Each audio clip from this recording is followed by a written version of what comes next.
नमस्कार। सबसे पहले तो आज इस परिचर्चा के लिए सी टाइम्स के संचालक प्रकाश शर्मा जी का मैं आभार व्यक्त करता हूं कि उन्होंने हमें इस परिचर्चा में आमंत्रित किया। आज इस परिचर्चा में हमारे साथ उपस्थित है भारत सिंह यादव जी। मैं अभी भारत सिंह यादव जी के परिचय की फहरिस्त देख रहा था तो मुझे लगा इतना समृद्ध परिचय राजनीतिक और सामाजिक शायद जीवन में बहुत कम लोगों के पास होता है। भारत सिंह यादव जी भेड़ाघाट विकास प्राधिकरण के उपाध्यक्ष रह चुके हैं। भारत सिंह यादव जी जबलपुर जिला पंचायत के अध्यक्ष रह चुके हैं। भारत सिंह यादव जी अनेक सामाजिक संस्थाओं के साथ मिलकर मां नर्मदा के संरक्षण शुद्धिकरण के लिए वर्षों से काम कर रहे हैं। भारत सिंह यादव जी गौ सेवा में पूरी तरह से तत्पर और संलग्न हैं। अनेक संस्थाओं के साथ गौ सेवा के लिए काम कर रहे हैं, उनमें एक नए नए अलग आयाम स्थापित किए हैं। आपने राम जन्मभूमि आंदोलन में महती सक्रिय भूमिका निभाई है।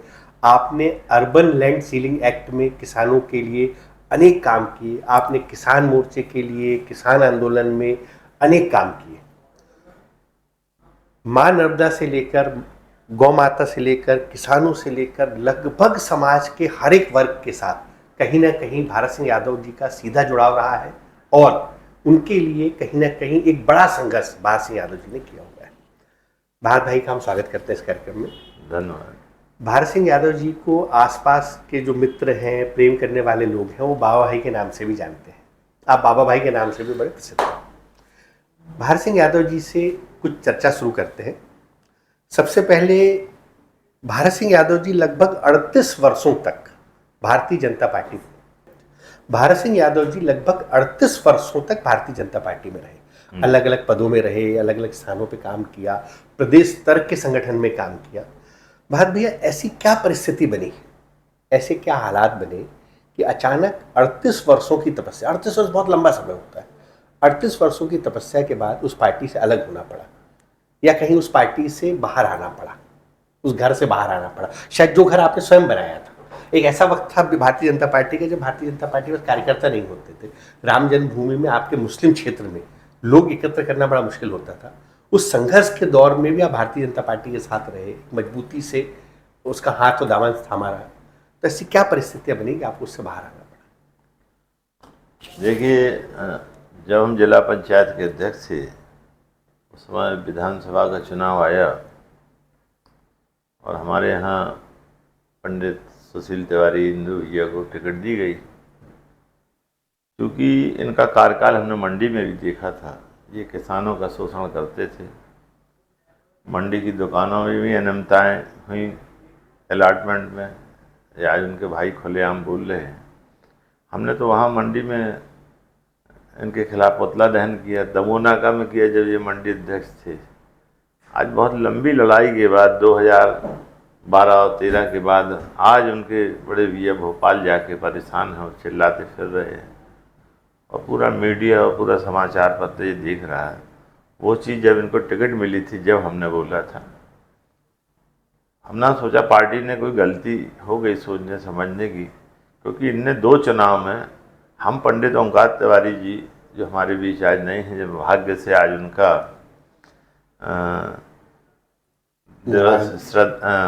निर्भय दिवस के रूप में हम लोग मना रहे हैं। ऐसा व्यक्तित्व उनके सामने हमने भारतीय जनता पार्टी की सदस्यता ली थी और उनके काम करने की शैली को देखते हुए ली थी। लेकिन जब उनके परिवार के खिलाफ ये 2 बार चुनाव लड़े, फिर अनादो तिवारी को इन्हें चुनाव हरवाया। लेकिन जो आदत होती वो छूटती नहीं है। इसके बाद कार्यकर्ताओं को अपमानित करना, चूँकि ये बेसिक कार्यकर्ता नहीं थे।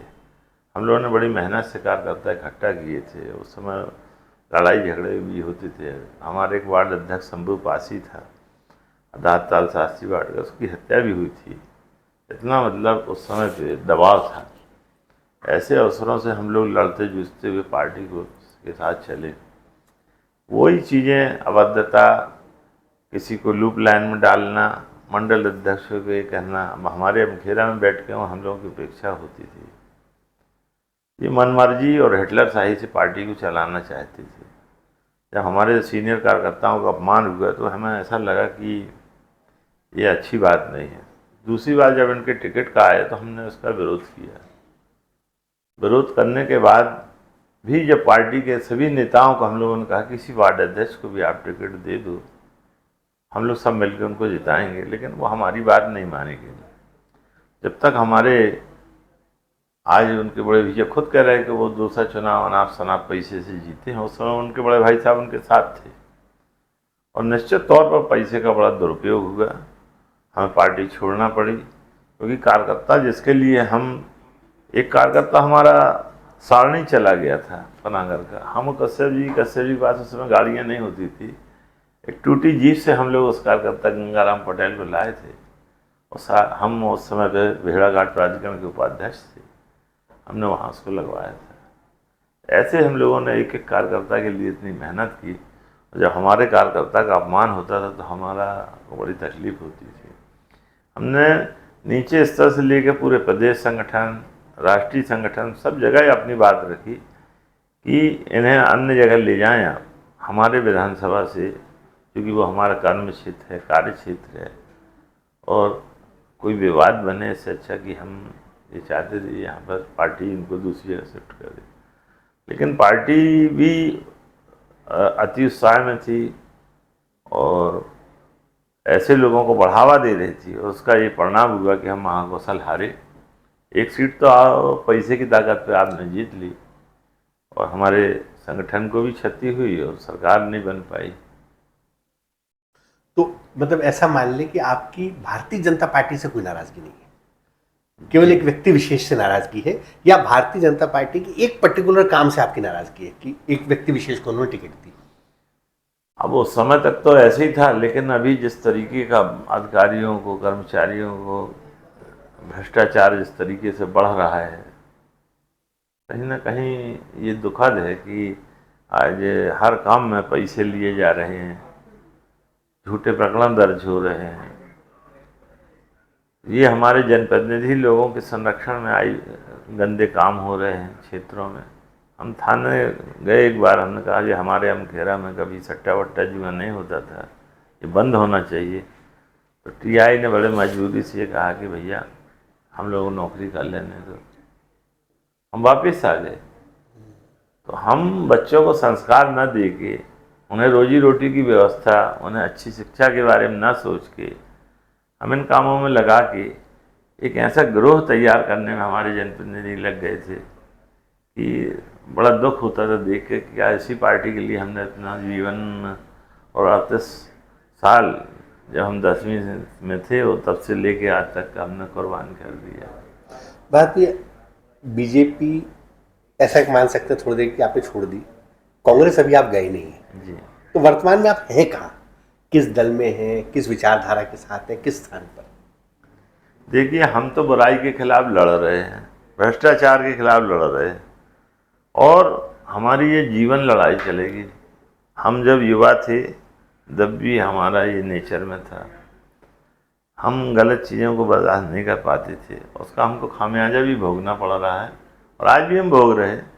लेकिन हमें कहीं से मन में दुख नहीं है, हम जहाँ हैं ठीक है। जो हमारी तपस्या को सम्मान देगा हम उसके साथ जाएंगे।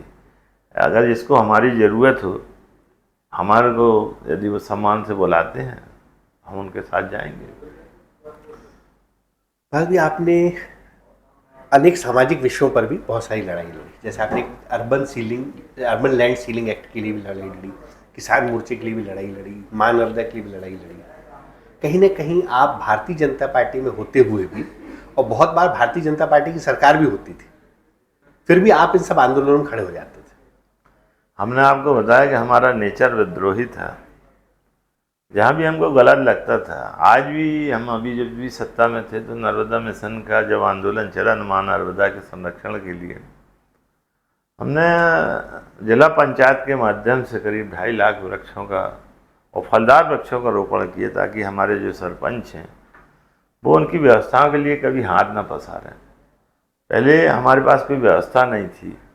हमने सरकार को लिखा कि यदि आप व्यवस्था नहीं देंगे तो हम भीख मांगेंगे झोली पसार के, लेकिन हम वृक्षारोपण कराएंगे और वहाँ पे जन्मदिन के अवसर उपलब्ध कराएंगे और उनसे जो हमको मिलेगा उस ग्राम पंचायत को दे के फेंसिंग वगैरह करके हम वृक्षारोपण कराएंगे।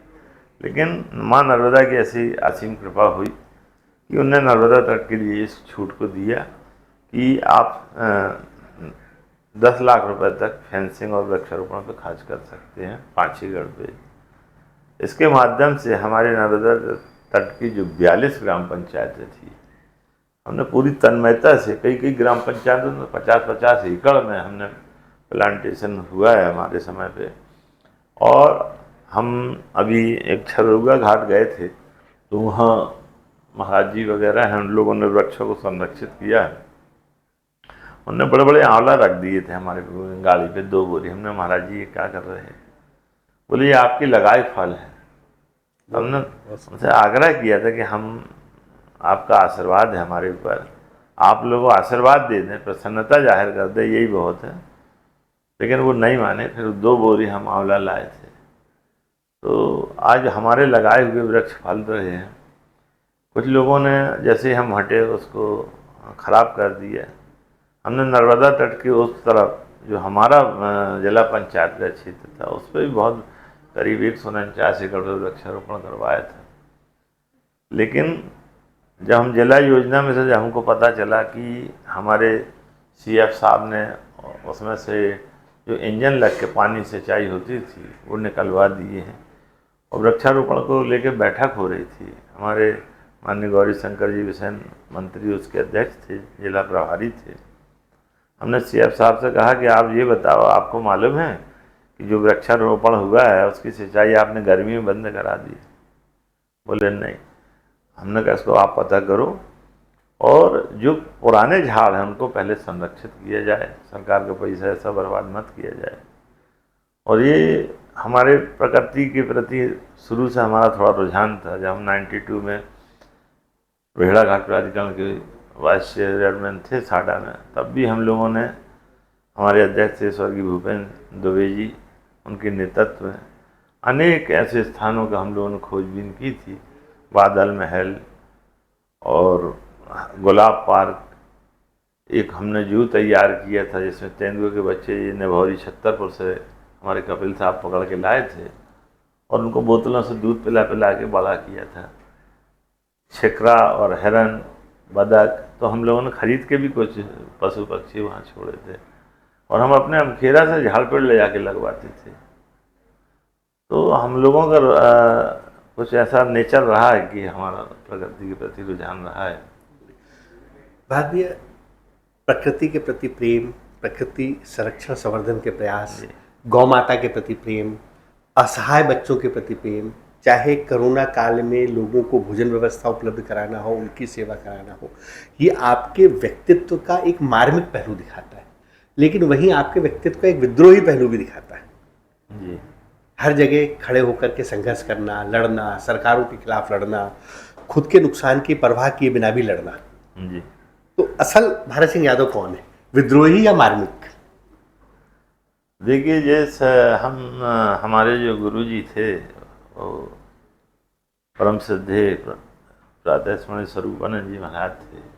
हमें गर्व है कि वो 2 पीठों के शंकराचार्य थे और विश्व में हमको नहीं लगता कि उनसे बड़े कोई गुरु रहे हों। उनके हम शिष्य हैं, ये हमारे लिए गर्व की बात है। और हमें भैया ही सदगुरु दादा सरकार मिल गए जो रात दिन इसी के लिए जी रहे हैं। आज 1500 दिन से भी ज़्यादा हो गए।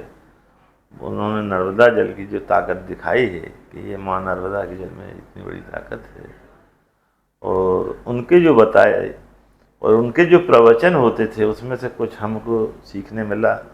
उसी का एक परिणाम हमने बमनौदा में नाले पे ट्रीटमेंट प्लांट लगाया। 70 लाख रुपए हमने उस पर खर्च किए व्यक्तिगत। हमने सरकार से कुछ नहीं लिया और वो जाता था हिरन नदी, हिरन से माँ नर्मदा को प्रदूषित करता था। एक मॉडल हमने पेश किया था। हम चाहते थे कि पूरी जिला पंचायत क्षेत्र में जहाँ जहाँ पे बहुसंख्यक हमारे पशुधन हैं वहाँ पे हम गोबर गैस प्लांट से आंगनबाड़ी का, महिला बाल विकास का, गर्भवती महिलाओं का खाना बने। लेकिन प्रशासनिक प्रक्रियाओं के आड़ंगे आने से और कुछ हमारे सरपंचों की लापरवाही से आज भी वो चीज़ हमको खलती है और बड़े हम दुखी हैं। हमने 5 काम ऐसे सोचे थे कि हिंदुस्तान का कोई जिला पंचायत अध्यक्ष नहीं करेगा जो भारत सिंह यादव करेगा। क्या जीवन जीने का एक लक्ष्य होना चाहिए, और हमें इतने इतने बड़े संतों का, गुरुओं का सानिध्य मिला है, तो हम आत्मविश्वास से परिपूर्ण रहते हैं, हमेशा भरा रहता है। भले हम बोल ना पाएँ उसको, लेकिन अंदर से हम बहुत मजबूत रहते हैं। आपको बोलने की आवश्यकता नहीं है भाई, इसलिए आवश्यकता नहीं है क्योंकि आपका आत्मविश्वास, लोगों का आपके प्रति विश्वास और आपका प्रेम, पिछले चुनाव में जब आपने निर्दलीय प्रत्याशी के तौर पर चुनाव लड़ा तो जो 42,000 से अधिक वोट मिले जी, वो अपने आप में एक प्रूफ है, एक सबूत है कि उस क्षेत्र में लोगों का आपके प्रति कितना प्रेम है, कितना विश्वास है, किस तरह का जन समर्थन आपके पास है। निश्चित तौर पर ये जन समर्थन हमारे अपने कर्मों से ही आपको मिला है। किसी व्यक्ति का जो जन समर्थन है कहीं ना कहीं उसके कर्मों से, खासकर निर्दलीय प्रत्याशी, पार्टी बेस्ड प्रत्याशी के पास शायद पार्टी का जन समर्थन होता है, पर निर्दलीय प्रत्याशी पर जो भी जन समर्थन होता है पूरा पूरा उसी का जन समर्थन है, इसमें कोई संशय नहीं। पिछली बार चुनाव में निस्संदेह शानदार प्रदर्शन रहा निर्दलीय प्रत्याशी के तौर पर। अभी चुनाव फिर आने वाले हैं, बहुत बहुत ही पास है, बहुत ही करीब है चुनाव। इस बार क्या प्लान है? किस पार्टी से चुनाव लड़ना है, निर्दलीय लड़ना है, या किन्हीं पार्टियों से कोई बातचीत है? हमारा ऐसा सोचना है कि अगर पार्टियां अच्छे कैंडिडेट डालती हैं, जिनका चिंतन अच्छा हो, क्षेत्र के विकास के लिए वो काम करें, भ्रष्ट ना हो, और कहीं ना कहीं हमारे युवाओं के लिए रोजगार की चिंता करें, अच्छी शिक्षा की चिंता करें, नशा से दूर रखने की व्यवस्थाओं में वो सहयोग करें, तो हमें चुनाव लड़ने की ज़रूरत नहीं है। लेकिन जब हम देखते हैं कि हमारे जनप्रतिनिधि IPL, जुआ, सट्टा, ऐसे लोगों को संलग्न करके आपराधिक गिरोह, आपराधिक गतिविधियों को संरक्षण दे रहे हैं या देंगे आगे जाके, तो हमें उतरना पड़ता है इनका विरोध करने के लिए। अब इतनी बड़ी बड़ी राजनीतिक दल हैं, इनके पास इतने इतने पैसे हैं, अब हम केवल विरोध कर सकते हैं, लेकिन जो जनता ने हमें आशीर्वाद दिया है, हमने इसकी कल्पना नहीं की थी कि भगवती की ऐसी हमारे ऊपर कृपा होगी, माँ नर्मदा की कृपा होगी। जब हम चलते थे तो लोगों का स्नेह और प्यार मिलता था। हमारे एडिशनल साहब थे उइके जी, हम जहाँ जहाँ से जाते थे वो हमको पैसे देते थे, साल देते थे, श्रीफल देते थे। वो हर दिन में 2 बार हमारी गाड़ी चेक करते थे, रोक लेते थे। जब हम निकलते थे जनसंपर्क के लिए तो कहीं साल दें, कहीं श्रीफल दें, हम सम्मान करते थे, आशीर्वाद देते थे। उन्होंने छुड़ा लिए थे हमसे कि ये आपके पास कैसे आए, आप बांट रहे हैं। हमने कहा साहब आप बैठ जाओ गाड़ी में, आप चल के देखो, अगर आपको ऐसा ना लगे कि लोग हमको दे रहे तो अब हमारे ऊपर मामला दर्ज कर दो। वो नहीं माने, उन्होंने कहा नहीं ये हम जब्त करेंगे। हमने आप ले जाओ, लेकिन हमारा आग्रह एक चुनाव के बाद आप वापस कर देना। ये आत्मीयता का वो है, ये इसकी कोई कीमत नहीं है। लेकिन अधिकारी कहाँ इतना ध्यान रखते वो भूल जाते हैं। तो अभी हमने किसी राजनीतिक दल में ज्वाइनिंग नहीं ली है, लेकिन ऐसा लगता है कि जब बीमारी नासूर बन जाए तो उसका ऑपरेशन करना जरूरी है।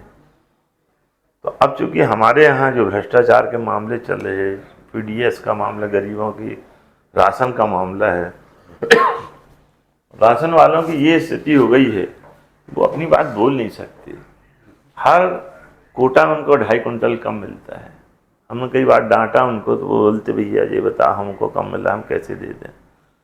अब वो सही बात अगर करेंगे तो अधिकारी, राजनेताओं का ऐसा वहाँ पर वो बन गया है गठबंधन कि वो राशन की दुकान सस्पेंड कर देंगे, और इतना तक आतंक है कि कहो राशन वाले को बंद करके पीट दें। तो वो अपनी सही बात नहीं बोल पा रहे। और इसका यही नतीजा निकल रहा है। और कई कई बार तो ऐसा 3-3, 4-4 महीने का उनसे दस्तखत करा लिए जाते हैं, आप इस भाव बेच दो हमको। वही गेहूं उनके भाई ने भी ये बात स्वीकार की कि मंडी में उतार के उसका डॉक्यूमेंट्स तैयार करके आंध्रा में जो 12 ट्रक गेहूं पकड़ा था वो गरीबों का है, 2 रुपए किलो गेहूं का। एक तो ये, और दूसरा एक चीज़ और हम बोलना चाहते हैं, इस पर भी आप लोग ध्यान दें थोड़ा सा, कि जो हम लोगों के यहाँ गेहूं रखने के लिए खुला वो होते हैं, उस पर तिरपाल डाली जाती नई नई, और उसको ये कर्मचारी फाड़ देते हैं। ये शराब वालों से मिल के, इसमें हमारे जनप्रतिनिधि भी शामिल हैं और अधिकारी भी शामिल हैं। 22 रुपए किलो का गेहूं जो गवर्नमेंट खरीद रही, किसानों की मेहनत खून पसीने का, उसको ये 6, 8, 10 रुपए, 12 रुपए में शराब माफियों को देते हैं, उसको सड़ाते हैं। ये इससे बड़ा दुर्भाग्य, जहाँ एक तरफ लोग भूखे मर रहे, दूसरी तरफ हमारे गेहूं को सड़ा के शराब बनाया जाए, उसका मिसयूज हो, तो ये बड़ा दुर्भाग्यपूर्ण है। महर भैया, जैसे अच्छा जनप्रतिनिधि जो आपकी नज़र में हो, अगर मान लीजिए दोनों पार्टियां नहीं देती, ऐसा मान लेते हैं जी, तो फिर आप निर्दलीय चुनाव लड़ेंगे? हम लड़ सकते हैं। हमारा स्वभाव विद्रोही रहा, हमने आपसे बताया। हमको इसमें कोई कोताही नहीं है कि हमको लगेगा कि ये व्यावसायिक लोग हैं, ये हमारे किसानों का शोषण करेंगे। अभी धान गेहूँ में 100-100 रुपये लगते थे, 240 रुपये में मूंग। होटलों में रजिस्ट्रेशन हो रहे, किसानों के रजिस्ट्रेशन को वो बोलते तुम्हारा वो नेट पे नहीं आया, उस पर मोबाइल पे नंबर नहीं आया। जिसका करना कर रहे, जिसका नहीं करना नहीं कर रहे, उनके घरों पे जाके खरीदी होती है। किस तरीके का शोषण हो रहा है। किसान आज इतनी मेहनत से, लाइट की कटौती, हम लोगों को किसानों को लाइट रात में मिलती है, सांप बिच्छू ये सब रात में होते हैं। अभी ठंड में रात में लाइट मिलेगी किसानों को। बात भी ऐसा मानते हैं कि कोई पार्टी आपको मौका देती है या निर्दलीय, आपको जनता चुनती है जी, ठीक, तो ऐसे क्या काम है परागत क्षेत्र में जो आप अगले 5 साल में करेंगे? सबसे पहले तो हम अपने किसानों के लिए राहत के लिए काम करेंगे, क्योंकि जो रासायनिक खाद आती हैं वो बिकती हैं बाज़ारों में, खुलेआम ब्लैक चल रहा है, लूट रहे हैं उनको लोग। दूसरा, जो हमारे ये प्रबंधकों के ऊपर जो फर्जी मामले लाद के जो ट्रांसपोर्टर हैं और जो इसमें बैठ गए हैं हमारे खरीदी केंद्रों पे आके जनप्रतिनिधि, और इनका जो वर्चस्व बन गया, इसको हम तोड़ेंगे। इसके बाद हमारे पनागर में बहुत बड़ी संभावनाएं हैं। डेयरी सेक्टर इतना बड़ा है, आज चाहे तो गैर रासायनिक खादों का इतना बड़ा काम हो सकता है कि हजारों लोगों को उसमें नौकरी मिल सकती है। 1.25 लाख भैंसों की और गायों की यूरिन बह रही है, हम देख रहे हैं। ये हमारे जनप्रतिनिधियों का निकम्मापन है। एक जनप्रतिनिधि से हमने पूछा कि जबलपुर में कितने जानवर रोज मरते हैं, बोले नहीं हमको जानकारी नहीं। बोले 25-50 मरते होंगे। खादी ग्राम उद्योग के माध्यम से हमारे जबलपुर में चमड़ा उद्योग के माध्यम से नई नई फैक्ट्रियाँ लग सकती हैं, क्योंकि डेयरियों में इतनी बड़ी संख्या में आए दिन पशुओं की मौत होती है। लेकिन हमारे पास संसाधन होने के बाद, हमारे पास व्यवस्थाएं होने के बाद हम आँख बंद करके बैठे हैं। डेयरी उद्योग तो बहुत बड़ा उद्योग, गुजरात का आनंद उसका एक उदाहरण है। हाँ, अगर हम लोगों को अवसर मिलता है तो कोऑपरेटिव सेक्टर बना के, आज गुजरात ने 2 लाख लोग महिलाओं को रोजी रोटी की व्यवस्था की है। अमूल चल रहा है और अमूल का प्रभाव जबलपुर मध्य प्रदेश में भी है। तो हमारा जब जबलपुर का लाखों लीटर दूध नागपुर जाता है, हल्दीराम के पास जाता है, जमाने में जाता है, तो उसका उपयोग अगर यहीं पे होने लगे, एक अच्छे उद्योगपति लोग सामने आए, तो बहुत बड़ी संख्या में हमारे बेरोजगारों की बेरोजगारी कट सकती है। और इन संसाधनों से उनके पास पैसा भी आएगा और हमारा समाज आर्थिक रूप से मजबूत होगा, और वही पैसा हमारी शिक्षा के लिए, स्वास्थ्य के लिए उपयोग होगा। अभी चुनाव का माहौल है, जी। आप दोनों पार्टियों के चुनावी स्टंट देख रहे हैं। कोई कहता है कि हम महिलाओं को 1,000 रुपये देंगे, कोई कहता है हम 1,200 देंगे, कोई कहता है 1,500 देंगे, कोई किसानों को देने की बात करता है, कोई स्कूटी देने की बात करता है। ये जो लोगों को मुफ्त में ये पैसे देने का जो एक क्रम चल निकला है देश में, इसको आप कैसे देखते हैं? इसका क्या प्रभाव मानते हैं आप समाज पर? देखिए, हमारा ये है कि हिंदुस्तान में अपने प्रदेशवासियों में नहीं, स्वास्थ्य के प्रति और शिक्षा के प्रति ध्यान देना चाहिए। हम शराब की दुकानें खोल रहे, गांजे भांग की दुकानों को बढ़ावा दे रहे, नशा को बढ़ावा दे रहे, और दूसरी तरफ उनका कैंसर का इलाज कर रहे। तो दो चीज़ कैसे चलेगा? ये तो दोहरा मापदंड है। और जो भी ये पार्टियां घोषणा कर रही हैं, हमारा तो यही आग्रह है कि और भी पार्टियों को इस तरीके की घोषणा करना चाहिए। कोई 1,000 दे रहा तो तुम 1,500 दो, 1,500 वाला के अगेंस्ट में बीएसपी वाले बोले 3,000 देंगे, हम बोलेंगे 5,000 देंगे, निर्दलीय वाले बोले हम 10,000 देंगे हमारी सरकार में, क्योंकि निर्दलीय सरकार ही नहीं बनना। हमको तो बोलना चाहिए हम 10,000 रुपये महीने देंगे। आज बांग्लादेश और श्रीलंका की जो पोजीशन हुई है पाकिस्तान की, कहीं ना कहीं हमारी भी वो दुर्गति होने वाली है। 38,000 करोड़ रुपए का कर्जा होने के बाद चुनाव के लिए, जीतने के लिए 10,000 करोड़ का कर्जा और लिया जा रहा है। मतलब पूरे प्रदेश को डुबाने की व्यवस्था है। कहा जैसे हम डूब जाएंगे। जो लोग बेचारे मेहनत कर रहे हैं उनके ऊपर रेरा, जीएसटी इतना लोड है कि जिनके पास थोड़ा भी पैसा है उन्हें काम करना बंद कर दिया। हम कमा रहे हैं, सब हम इन्हीं को दे देते हैं। तो हमारा ये आग्रह है कि इसमें कोर्ट को सामने आना चाहिए और इन सब घोषणाओं पर बैन लगना चाहिए। जिसको भी पार्टी को घोषणा करना है 2 साल पहले करो, आप उनको लाके तो दो। आज घोषणा करोगे, 3 अभी चुनाव में वोट ले लेंगे आप और उसके बाद बंद कर देंगे। अभी आवासीय कार्य बंद पड़े हुए हैं, जो प्रधानमंत्री आवास है। हमारे समय में भी ऐसे ही हुआ था कि हम अध्यक्ष से लोगों के बेचारों के मकान टूट गए, आधा आधा मकान बने थे, किसी ने कर्जा ले लिया, किसी ने ले लिया और उनको किस्तें नहीं मिली। तो जितना उनको बेचारों का लाभ नहीं हुआ उतना शोषण हो गया। अब जैसे ये प्रधानमंत्री की किस्त आती है 60 से 70 हज़ार रुपये हाईवा रेता हो जाती है, लोग हाँ महंगा, ईंटें महंगे, हम एक तरफ से दे रहे हैं दूसरी तरफ से ले रहे हैं, कुल मिला के पब्लिक को बेवकूफ़ बना रहे हैं। ये हमारी पार्टियां कर रही हैं और इस पर बैन लगा सकता था, कोर्ट लगा सकता, कोर्ट को सामने आना चाहिए और दोनों पार्टी, कोई भी पार्टी हो, इस तरीके की घोषणा बंद होना चाहिए। बहुत बढ़िया, बहुत। भाभी, आपकी सामाजिक, राजनीतिक और पनागर की जो समझ है अद्वितीय है, उसकी जितनी तारीफ की जाए वो कम है। कोई ऐसी बातें, कोई ऐसी चीज़ें जो हमारी परिचर्चा में नहीं आई हो और आप कहना चाहते हो, बोलना चाहते हो? हमारा तो यही है कि हमारा पनागर स्वस्थ रहे, प्रसन्न रहे, सब लोग अच्छी तरक्की करें और जो हमारे गरीब भाई हैं वो शिक्षित हों, उनको स्वास्थ्य लाभ मिले।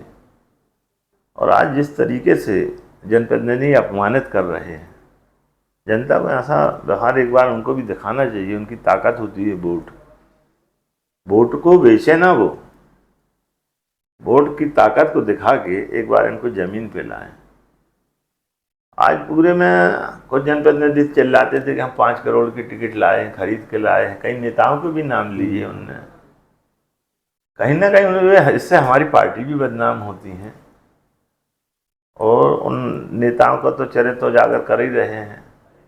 अभी भी यही सब चल रहा है कि अब की बार हमारी आलोचना हो रही, कुछ और रेट बढ़ जाएगा। तो कहीं ना कहीं ये सब चीज़ें अच्छी नहीं हैं। जिस भाव से पार्टियां आती हैं, आप जो अपना वचन पत्र प्रस्तुत करते हैं कि हमारे ये सिद्धांत होंगे, ये पार्टियों को अपने सिद्धांतों का भी ध्यान रखना चाहिए। और हम ये कहते हैं कि भाईचारा बहुत ज़रूरी है। इस देश में सभी लोगों का रहने का अधिकार है। अब चूँकि हम पहले से रहे हैं, अब उनको भगा नहीं सकते, उनकी इतनी बड़ी संख्या है। और दूसरा, जो हमारा रोजी रोटी को आज जो हमारा राम मंदिर बना हुआ है, हम राम मंदिर के लिए तो प्रसन्न हैं, लेकिन हमारे देश का पैसा राफेल में, इसराइल की बंदूकों में जा रहा, कि हम इनको कारखाना खोल के इनको बना नहीं सकते। अगर हम कारखाना बनाएंगे तो हमारे लोगों को रोजगार मिलेगा। चंद्रयान जा सकते हैं, लेकिन हम राफेल नहीं बना रहे। आज हमारे देश को जो लोग पसंद कर रहे हैं, हमारे मेहनत का, खून पसीने का, किसान का पैसा हमारे आर्म्स से जा रहा है, कोई हमारे मतलब का नहीं है। ये बड़ा दुर्भाग्य है। और हमारे जितने जनप्रतिनिधि ये सब कोरोना के समय लापता हो गए थे, वो तो हमारे परम पूज्य भैया जी सरकार, जिनने माँ नर्मदा के तट से कोई भूखा ना जाए, कोई बीमार ना निकल पाए यहाँ से, प्रशासन को बोल कर, पुलिस लगवा के उस एक एक व्यक्ति को भोजन और दवाइयाँ दी हैं। और उनका देख के हम लोगों ने भी कहीं ना कहीं पनागर में भी प्रयास किया है। हम अपने भाग्य को सराहते कि हम माँ नर्मदा के तट पर पैदा हुए, और पूरे जीवन अगर इसी तरीके से कट जाए तो बहुत बड़ी बात है। बहुत बहुत बढ़िया भैया, बहुत बहुत धन्यवाद। आप इस परिचर्चा में आए और हमारी शुभकामनाएं आपके साथ है। माँ नर्मदा, माँ गौ और भैया सरकार की कृपा दृष्टि आप पर यूं ही हमेशा बनी रहे। बहुत बहुत धन्यवाद। नर्मदे।